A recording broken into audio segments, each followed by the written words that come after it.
In Lights Out, Rabbit is a Hypocrite. This is the second segment of the 20th episode of the first season of The New Adventures of Winnie the Pooh, and this has a great message in it about, first of all, why you shouldn't borrow things and then forget to return them, and also why you shouldn't borrow something without asking permission first.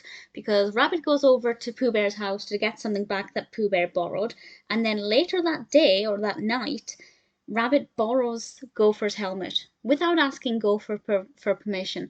Now, I assume Rabbit would have asked for permission had it not been the middle of the night. Credit, where I think it might be due. But it was the middle of the night, he didn't want to disturb Gopher, so he took it and forgot to return it. And then it turns out he's lost the helmet.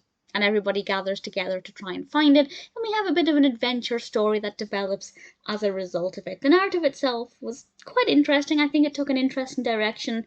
It's a very well developed story. They managed to get quite a lot of, action and adventure out of it, as much as you can have in a Winnie the Pooh cartoon, all without losing the true message, in that basically if you lose something that you've borrowed that you shouldn't have borrowed, look at what's going to happen. Look at what your friends are going to have to go through just to help you out. I think it was a really fun way of displaying that message, and I think it's a message that everybody can benefit from, not just younger viewers, but older viewers too.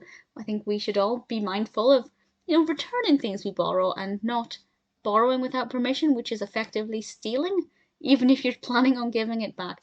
Well animated episode, we have some different backdrops that we don't normally get, and I feel like they utilised the best characters and the right ones at the right moment.